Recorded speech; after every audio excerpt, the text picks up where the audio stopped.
چل رہا ہے، اس کے بعد اسلام کے عروج کا دور نہیں آیا۔ البتہ خلافت راشدہ کے بعد عربوں کی زیر قیادت امت مسلمہ بڑھتی چلی گئی اور اس کے بعد کئی سو برس تک ڈنکا بجایا انہوں نے۔ عروج مسلمانوں کا رہا، یہ اسلام کا نہیں تھا۔ اچھا، اس کو آپ مسلمانوں کے عروج کو اسلام کے عروج سے الگ رکھ رہے ہیں؟ میں بلکہ اس کے لیے جو علامہ اقبال نے اصطلاح استعمال کی ہے اپنے خطبہ الہ آباد میں، عرب امپیریلزم، جی یہ اصل میں عرب امپیریلزم تھا۔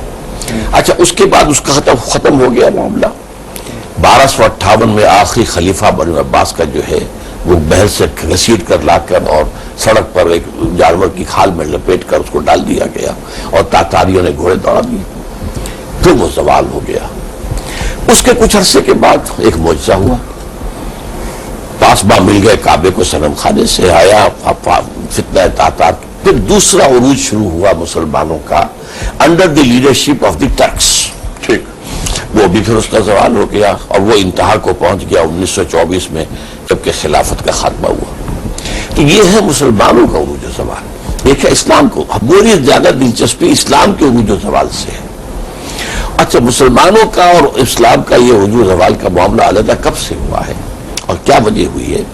اس میں اصل میں قرآن پر سے شفٹ آف ایمفیسس ہو جانا، ایمان کے بجائے اسلام، اس لیے کہ ریاست کی جو اصل شہریت ہے وہ تو اسلام کی بنیاد پر ہے، ایمان تو دل میں ہوتا ہے، کیا پتا کسی کے ہے یا نہیں ہے۔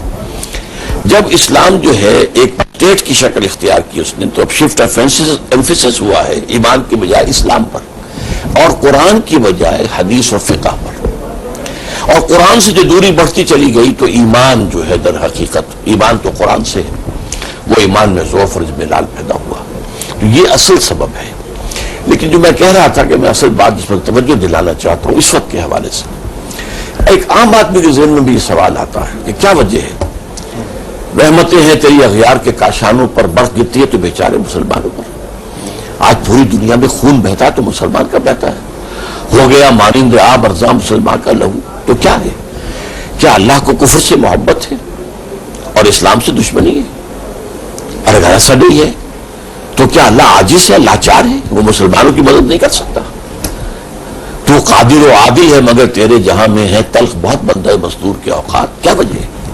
وہ وجہ میں آپ کو بتا رہا تھا، جو امت اللہ کے دین کی حامل ہوتی ہے وہ نمائندہ ہوتی ہے اللہ کی، اور وہ مس ریپرزینٹ کرے تو وہ کافروں سے بدتر ہوتی ہے۔ آج عذاب ہم پر جو آ رہا ہے، وہ چاہے بش کے ہاتھوں آ رہا ہو چاہے کسی اور کے ہاتھوں آ رہا ہو، اصل میں تو اللہ کا عذاب ہے۔ بش کا باپ بھی ہمارا بال نہیں بکا کر سکتا اگر اذن رب نہ ہو۔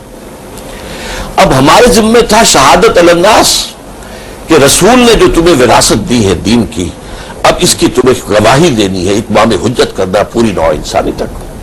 ہم نے وہ مشن چھوڑ دیا، ہم دنیا کی قوموں کی طرح کی ایک قوم بن گئے، ایک دنیا کی ریاستوں کی طرح حکومت، ہم نے سلطنتیں بنا لی، ہم نے بڑے بڑے محل بنا لیے، تاج محل بنا لیے اور توپ کاپی کے محل بنا لیے۔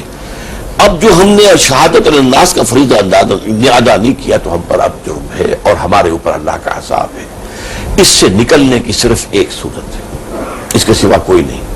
لاکھ جو ہیں دانشور جو ہیں ادھر ادھر کی بات کریں، جب تک ہم دنیا میں کسی ایک سائزیبل ملک میں، کم سے کم ایک سائزیبل ملک میں اسلام کا نظام قائم کر کے دنیا کو نہیں دکھا دیتے، اچھا، اور انہیں ہم دعوت دینے کی پوزیشن میں نہیں ہو جاتے، come and see with your own eyes this is اسلام۔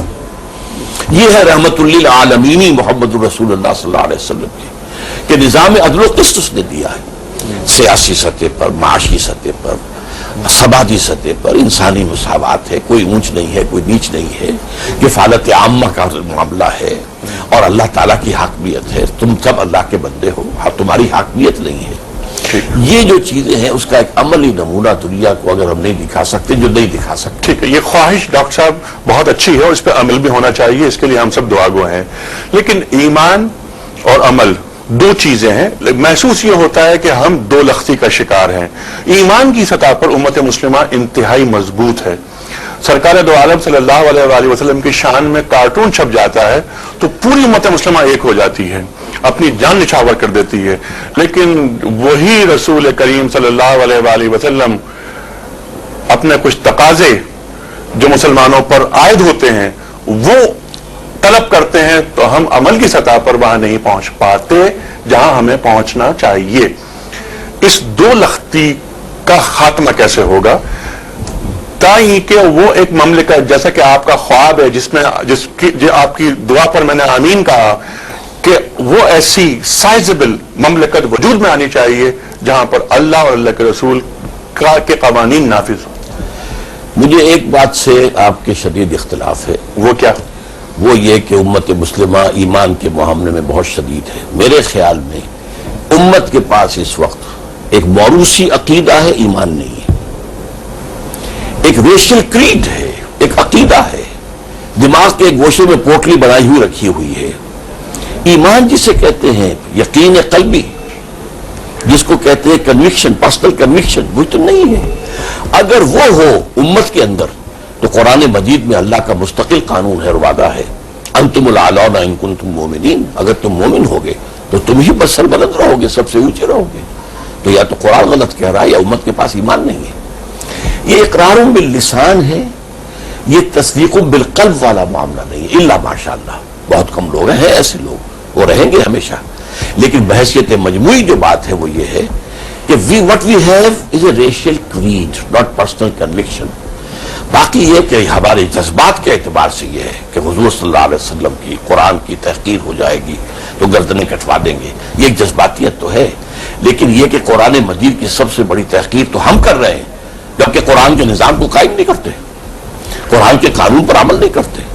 حضور کا فرمانا ہے ما آمن بالقرآن من استحل محارمہ، جس شخص نے قرآن کی کسی حرام کردہ شے کو حلال کر لیا اپنے لیے، اس کا ایمان، کوئی ایمان نہیں ہے قرآن پر. آج ہمارا پورا نظام پوری دنیا کے اندر سودی معیشت پر چل رہا ہے. اس سودی معیشت کے معاملے کے اندر ہم حساس بھی نہیں رہے. ہم نے اس کو سمجھا ہے شیر بادر کی طریقے سے وہ معاملہ ہمارے یہاں چل رہا ہے. تو اس حوالے سے اصل میں ایمان کا معاملہ اور ہے، اسلام کا معاملہ اور ہے. ہم مسلمان ہیں اور وہ پیدائشی طور پر ہو جاتے ہیں. وہ تو مسلمان کے گھر میں پیدا ہوا ہوں، میں مسلمان ہوں. ایمان حاصل کرنا پڑتا ہے.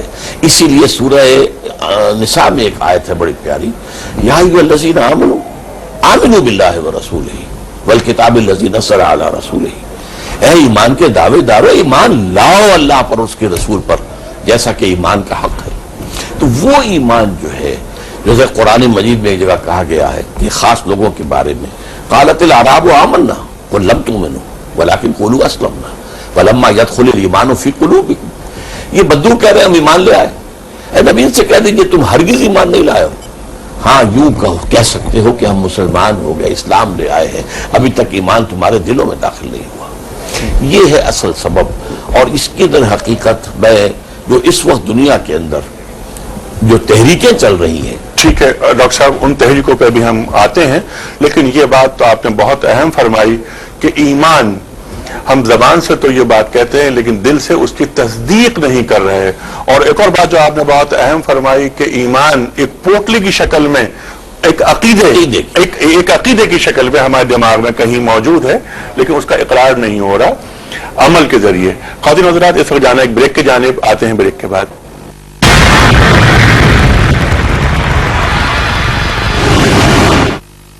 ویلکم بیک خواتین حضرات. آغاز رمضان اسپیشل میں تشریف فرما ہے محترم ڈاکٹر اسرار احمد صاحب. ہم ان سے بات کر رہے ہیں امت مسلمہ کے زوال پل پر، اسباب، نتائج اور پھر سد باب.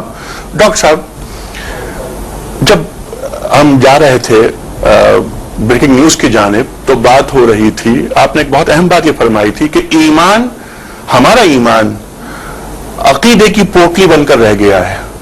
یہ عقیدے کی پوٹلی ایمان میں تبدیل کیسے ہوگی؟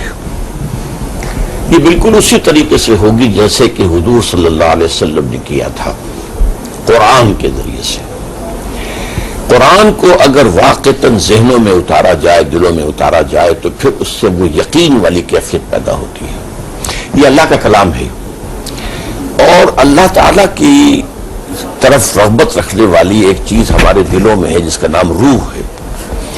یہ روح جو ہے یہ dances to the tune of Quran. اگر واقعتاً قرآن مجید جو ہے وہ پڑھا جا رہا ہو، سمجھا جا رہا ہو اور ذہنوں اور قلب کے اندر اتر رہا ہو تو وہ روح جو ہے اس کی تائید کرتی ہے کہ یہ واقعتاً اللہ کا کلام ہے.